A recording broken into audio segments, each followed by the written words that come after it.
I'm going to need a sip of Diet Dew before I unleash on this one. So I was just reading ESPN.com and I saw a story about my Dallas Cowboys by Todd Archer that made my heart skip, so to speak, a beat, made my eyes widen, brought a big smile to my face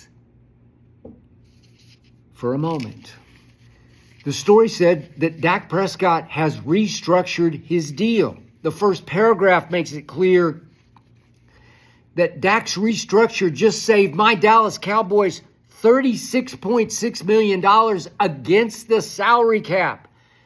With CD restructuring yesterday, that brings the grand total of new cap money for this coming free agent period that starts next week to $56.6 million that my Dallas Cowboys have to spend. They now have the 8th most cap room in all of the National Football League. Heck, we even signed or stole Osa Odigizua. He's just a pretty good player, but you need a few pretty good players besides some great ones. We signed Osa for a very team-friendly 4 years, $80 million. It's $20 million a year, but we're possibly going to have to put the franchise tag on him for $25 million. So happy days, we're here again. Until I got to the fourth paragraph of Todd Archer's story, which was a quote from my owner and my operator and the bane of my existence. The man who has me by the eyeballs, Gerald Wayne Jones. Jerry Jones said this, I guess to Todd Archer, I don't know, but here's the quote of quotes. I'm not looking at free agency as a place to fill voids, said Jerry Jones. Scary Jerry's at it again. I'm going to repeat this quote. I read it in ESPN.com, Todd Archer's story. Jerry Jones says, bulletin, newsflash, I'm not looking at free agency as a place to fill voids. What? Jerry, everybody but you looks to free agency as a place to fill all their voids. It's the way it works in the National Football League. It's how Philadelphia won the Super Bowl last year. It's how the Washington Commanders, another team in your division, became the second best team in football by the end of the year last year. You can have Kansas City if you want. I'll take Washington. If I had to do a power ranking at the very end of the year, the two best teams weren't the two teams that played in the Super Bowl. They're two teams from our division, Jerry. It was Philadelphia, then Washington. We are in danger of finishing last next year because I'm still convinced that the New York Football Giants are somehow going to land Shedeur Sanders to be their franchise quarterback. We're going to have to deal with Jalen Hurts twice and Jaden Daniels twice and Shedeur Sanders twice. And the only way to fight back is through free agency. It starts next Tuesday. It's official next Thursday. And Jerry Jones, once again, is fiddling while his Rome burns to the ground. He's Nero fiddling around while his Rome burns to the ground. Jerry doesn't do free agency because Jerry drafts, by God. Jerry runs the draft. Jerry has final say on the draft. And until the last couple of years, Jerry had drafted very well. He didn't pick head coaches very well, and that always undid us. He didn't pick quarterbacks very well, and that always undercut whatever he did in the draft. But the last 2 years, Jerry has drafted Mozzie Smith, who's starting to smell like a bust to me.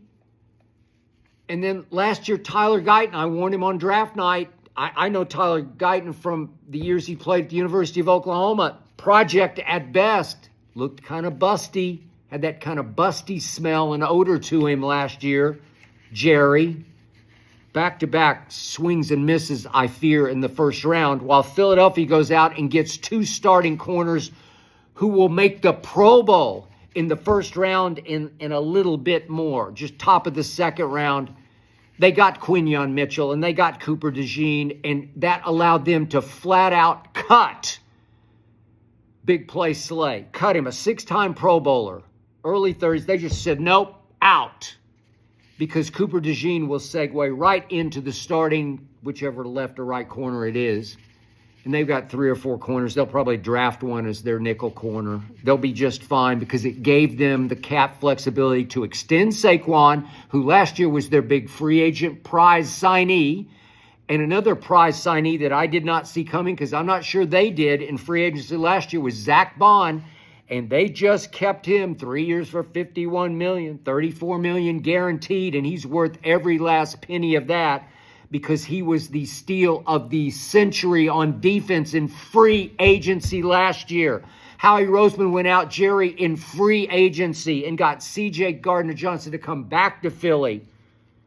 Got Mekhi Becton to come to Philly to bolster their offensive line.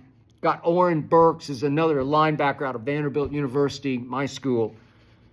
They just scored and scored and scored in free agency last year. They actually had a couple of misses, but they signed so many players, because I love Devin White. I don't know what happened, but they signed him in free agency and he busted. But it didn't matter because they hit on so many. It was almost like the Herschel Walker draft picks that we had once upon a time where, yeah, we hit on Emmett and Darren Woodson, a couple more, but we swung and missed on several others. It didn't matter. We had a plethora. We had a king's ransom of draft picks. We don't have those anymore, Jerry. You know it and I know it. You have to go out in free agency with your 56.6 extra free agent dollars, and you have to plunge. But you made it clear in this story by Todd Archer on ESPN.com, you don't play that game. Nope, you said, we don't do free agency. We do the draft, and then we re-sign our homegrowns. The players that we drafted as they come due for their second, third contracts, we sign them. We drafted Dak Prescott, by God, even though he's a mediocre quarterback who's 2-5 in the postseason and will never, ever get us to even an NFC championship game. You know it and I know it, Jerry, but you drafted him. You stole him in the 4th round. You signed off on that, Jerry Jones. So you're going to keep your own. You've kept Dak through 2 big new contracts. You made him the highest paid player in football because you're proud because you guys drafted him. So now you're going to keep your own. You're going to sign Micah Parsons, make him the highest paid defensive player ever.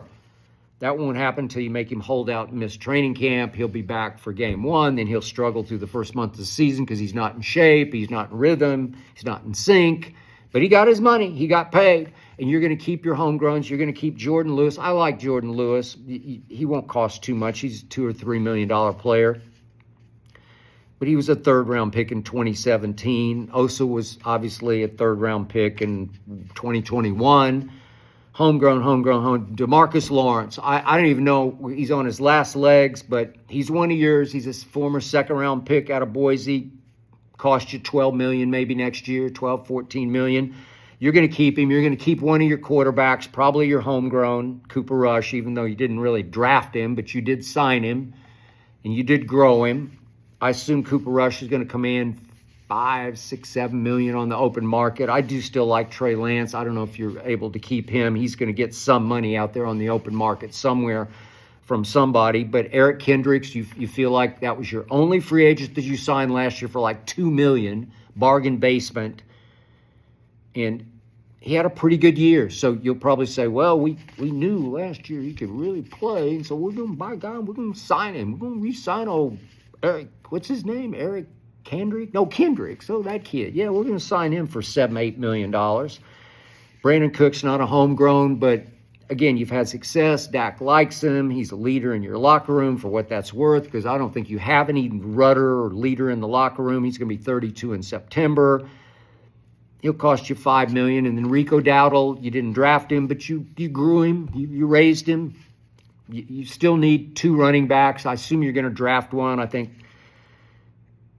Ashton Genty's going to be gone by the time you pick at 12. I just see it coming. I've said this from the start, but you want to keep old Rico, and he had a decent year. He's a He'd give you an honest day's work, kind of a back. Not bad. Everything I'm talking about is not bad, not bad, not bad. That's how you go 7-10 in this league, Jerry. Rico Dowdle's going to cost you. He's probably $6, $7, $8 million in that range. Just start eating up that big cap that you have. But you could go out there and plunge. I don't know. Could you use a quality sort of 1A star at receiver? Could you use a Chris Godwin? I know he fractured his ankle. I still like him a lot. Tom Brady just swears by him because he works so hard. He's such a gamer. He's such a baller. I don't know. He's going to cost somebody. He's the best receiver on the market. To me, he's better than Devontae right now or Stephon right now, or certainly your guy Amari, once upon a time a Cowboy, who crapped out in Dallas. He's out there on the market, but it's Chris Godwin. Would you go plunge Chris Godwin it's going to cost you, I don't know, maybe $25 million a year? Would he be worth it? Yep, he'd be worth every last penny of it. Opposite CD, he would make things happen. Again, you got two kind of possession receivers. Maybe he's not the fastest guy. Maybe the ankle hurt. I got to take another sip of dew. I'm about to go crazy here. Jerry, do you realize what the Commanders did in free agency last year? Do you realize how they became the second best team in football like overnight through free agency? Obviously, they drafted a quarterback who is the best rookie quarterback we have ever seen. I did not see Jaden Daniels coming like that because I'm not sure anybody did. But look what they did in free agency last year. Look what they did to you in free agency, starting with, quote unquote, your free agent coach that they stole, who should be the head coach of the Dallas Cowboys right now. They got Dan Quinn, and you want to talk about changing the culture, changing life in Washington. My God. So you got a free agent coach. You signed him away from Dallas, and then you started stealing via free agency. You took Dorrance Armstrong. You took Dante Fowler, two pass rushers that really helped you this year, and you took our starting center, Tyler Biadasz, who's better than Cooper Beebe, our starting center now. He's a stud, Tyler Biadasz. He helped Jaden Daniels in that offensive line so much, and then you went out and got Nick Allegretti, who started every game for you and played at a very high level on offense. Then you got Austin Eckler, who you don't think he helped, just as a scat back who will bang. He's like a beautiful combination of power and burst. I love Austin Eckler. I just love how he fights. I love his heart. I just love his guts. And you got him, and he changed your culture. Zach Ertz changed your culture through free agency because he gave a kid quarterback a great security blanket, a guy who knows how to run routes, who's been there in Philly and done all that. What a great pickup he was. And then on defense, you go get Frankie Louvu on defense from Carolina, who changed your life, and Bobby Wagner, who still got life in him and just changed your defensive culture. Those two guys changed everything, and Jeremy Chin on the back end. It all of a sudden, they looked legit.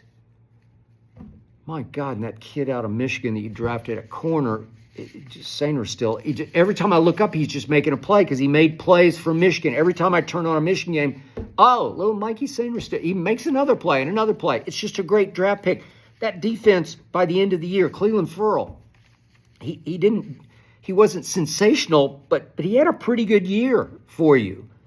Look at what you did overnight, just through free agency. Washington did that, Jerry, right under your nose in your division. Philadelphia did it to you, and Washington did it to you. Mostly through free agency, except, boy, did they hit on some corners on both sides. Philly and Washington, we haven't. Not lately. I don't know. Trevon Diggs, does he have much left? I don't know. I'm not sure.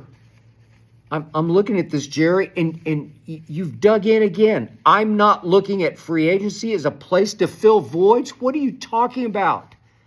You're going to take us down to the bottom.